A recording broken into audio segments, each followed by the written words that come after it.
सन 2024 का वो फरवरी माह आचार्य श्री के स्वास्थ्य की प्रतिकूलताएं समाचारों में मिल रही थी।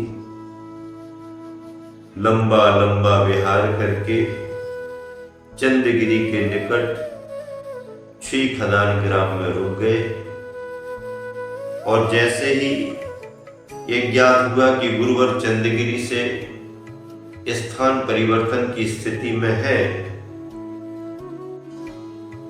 तो 14 फरवरी को विहार करके 15 फरवरी की शाम को हम लोगों ने यहां पर प्रवेश किया।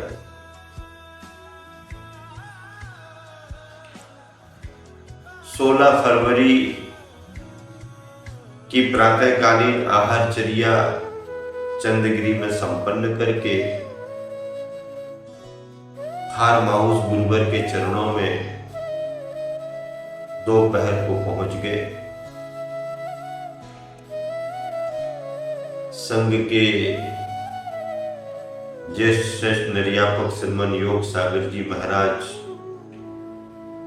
ने सारी जानकारियां दी और गुरु वंदना के लिए कक्ष में ले गए। उस समय आचार्य श्री बहुत शांत भाव से दीवार की तरफ मुंह किए हुए लेटे थे। मुनिवर प्रसाद सागर जी ने जोर जोर से उत्साह से आचार्य श्री को निवेदन किया, गुरुदेव आपकी वंदना के लिए निर्यापक श्रीमन मेरा नाम लिया और सभी महाराज जियों के नाम लिए पधारे हुए हैं। इतना सुनना था कि गुरुवर उठ करके बैठ गए, अपने आप उठ करके बैठे। ये 16 तारीख की बात है, अपने आप उठ करके बैठे और फिर हम सबने पिच्छिका उठा करके गुरुवर की वंदना की। गुरुवर ने मुस्कुरा करके माथे पर हाथ लगा करके देखा और आशीर्वाद दिया। वो क्षण जीवन की बहुत बड़ी उपलब्धि, बहुत बड़ी पूंजी रहे। गुरुवर के शरीर में प्रतिकूलताएं रही, पित्त का प्रकोप रहा, लेकिन सावधानी और सजगता बहुत थी। 16 फरवरी के मध्याह्न काल को देखा, 16 तारीख की रात्रि भी देखी, 17 तारीख के सुबह से लेकर के शाम तक को देखा। बड़ी निकटता से देखा, बड़ी श्रद्धा से देखा, बड़ी भावना से सेवा की। किसी भी समय गुरुवर का असावधानी में नहीं देखा। चेतना की जागृति, परिणामों की विशुद्धता, उन्हें किसी की कोई अपेक्षा नहीं, वो अपनी साधना में आगे बढ़ रहे थे और हम सभी भैया वृत्ति में संलग्न थे। मुनिवर योग सागर जी के साथ मैं स्वयं तत्पर था। मुनिवर पूज्य सागर जी, मुनिवर प्रसाद सागर जी, मुनिवर महासागर जी, मुनिवर निष्कंप सागर जी, निरामय सागर जी, चंद्रप्रभु सागर जी, निस्सीम सागर जी, एलक धैर्य सागर जी, एलक निश्चय सागर जी, सभी सेवा में तत्पर थे। और उस रात को कैसे बताएं, जब गुरुवर अपनी समाधि की उस प्रक्रिया में पहुंच गए कि अब शायद आज की रात निकलना मुश्किल है। सामयिक के समय से ऐसा आभास होने लगा था कि ये रात कठिन रात रहेगी। हम कुछ और सोच रहे हैं, यहां कुछ और दिख रहा है, दुनिया कुछ समझ रही है। गुरुवर अपने साधना के क्रम में आगे बढ़ रहे हैं। दीपक टिमटिमा रहा है, दीपक टिमटिमा रहा है और मुनिराज विचार विमर्श कर रहे हैं। सभी जन सेवा में तत्पर है। वैद्य वहां पर उपस्थित है। पूर्ण आयु से सिंगी स्वप्निल जैन, डॉक्टर गौरव साहब, डॉक्टर स्वप्निल जी और भाग्योदय से डॉक्टर सौरभ जैन ये अपनी सेवाएं दे रहे थे। सभी की उपस्थिति में देखते ही देखते स्थिति विपरीत होती गई और हम सब चाहते हुए भी कुछ नहीं कर पाए, जैसे सब कुछ उठ रहा हो, आंखों के सामने सब कुछ लुट रहा हो, अपने हाथों में कुछ भी नहीं हो। हम सब निरुपाय, निराश, बेचैन गुरुवर को संबोध रहे हैं। गुरुवर को संबोधन देना एक भाव था, उन्हें किसी के संबोधन की जरूरत नहीं, वो जागृत थे। अंत में मुनिवरों ने कहा, महाराज जी कुछ बोलो, आचार्य जी को कुछ संबोधन दो। मैंने सभी संघों की तरफ से क्षमा याचना की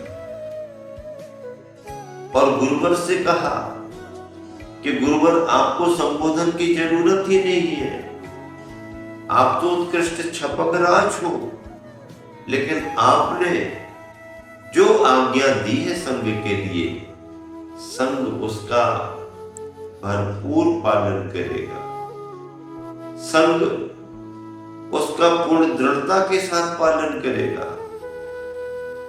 गुरुवर से क्षमा याचना की, सबकी तरफ से क्षमा याचना की।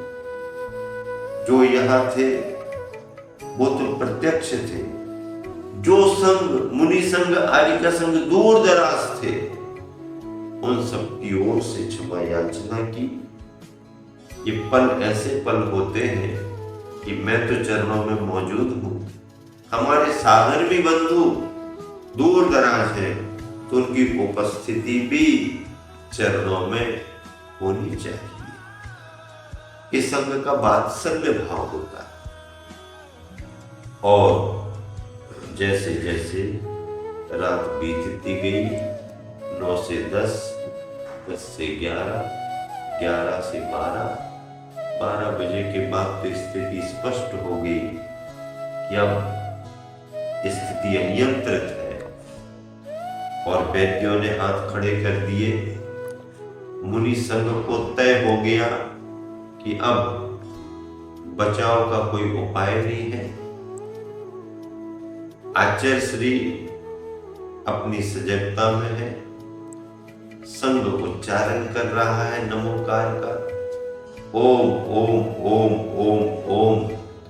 और जिस समय गुरुदेव को अंतिम संबोधन दिया जा रहा था, उस समय सजगता के रूप में गुरुवर ने अपनी अंगुलियों को हिला करके संकेत किया, आप उस समय का वीडियो देखना। कोई वीडियो नहीं बनाए गए, कोई अरेंज नहीं था। वो तो उस स्थिति में जिसके पास जो साधन थे उन्होंने जो बना लिया वो बना लिया, बाकी कुछ नहीं। उसमें अंगुली हिलाते हुए दिख रहा है। हम सब महाराज चरणों में विनत थे। नमोकार की ध्वनि चल रही। किम कर्तव्य विमूढ़ संग।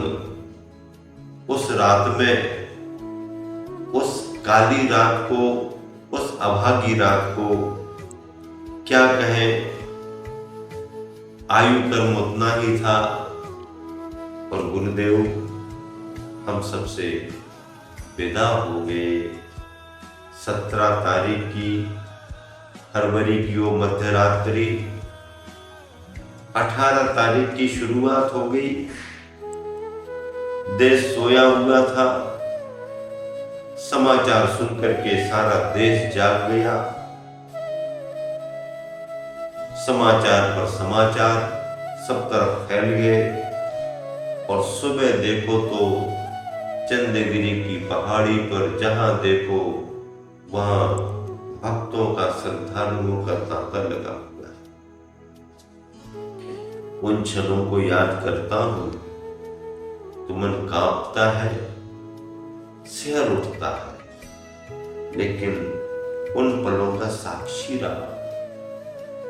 गुरुदेव ने नमोकार सुनाया। गुरुदेव से संयम मिला, दीक्षा मिली, सब कुछ सीखा। सौभाग्य रहा हमारा माथा टिका हुआ था। चंद्रगिरी की पहाड़ी हमेशा हमेशा के लिए इसलिए याद की जाएगी। इस पहाड़ी पर साधना करते हुए गुरुवर ने अंतिम सांस ली। साधना की पराकाष्ठा, साधना की उत्कृष्टता। तकलीफ तो रही होगी, सर्दी गर्मी की बाधा रही होगी, व्याधि के कारण बेचैनी भी रही होगी, लेकिन प्रतिकार नहीं किया। प्रतिकार नहीं किया, याचना नहीं, प्रतिकार नहीं, कुछ नहीं। यूं मानो जैसे उन्हें किसी की अपेक्षा ही नहीं हो। आहार पानी का विकल्प नहीं। ज्येष्ठ श्रेष्ठ मुनिराज योग सागर जी ने पूछा भी, चुप रहो, शांति रखो, क्या बात है। इस तरह से ये जो तारीख पुनः 17 तारीख आ रही है, तो तारीख के हिसाब से 1 वर्ष हो रहा है।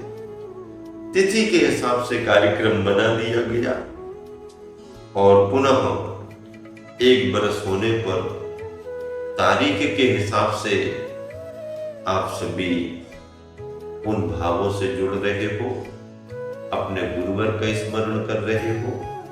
मैं तो केवल बार बार यही कहता हूं कि सूरज अस्त भले हो गया है, लेकिन उसका प्रभाव आज भी है और हमेशा रहेगा। ऐसे गुरुवर का स्मरण करते हुए समाधि स्मृति वर्ष पर मैं अपने हृदय से भावांजलि अर्पित करता हूं कि गुरुवर जहां भी हो, निरंतर उनका मुक्ति मार्ग बढ़ता रहे, मुक्ति मार्ग बढ़ता रहे, मुक्ति मार्ग बढ़ता रहे। और एक दिन वह कर्म क्षय करते हुए, आत्मा को विशुद्ध करते हुए सिद्ध अवस्था को प्राप्त हो। गुरुवर के बताए संदेश, गुरुवर के दिए हुए विचार, गुरुवर के दिए हुए उपदेश हम सबके लिए आज भी प्रेरक है और हमेशा प्रेरणा देते रहेंगे। बस हृदय बार बार यही कहता है, जैनम जयतु शासनम वंदे विद्यासागरम, जैनम जयतु शासनम वंदे विद्यासागरम, जैनम जयतु शासनम वंदे विद्यासागरम। समाधि की इस पुनीत बेला में मैं हृदय से भर करके अपने गुरुवर के चरणों में, गुरुवर की उस बीतरा की तपस्या, उत्कृष्ट साधना के लिए हृदय से भावांजलि अर्पित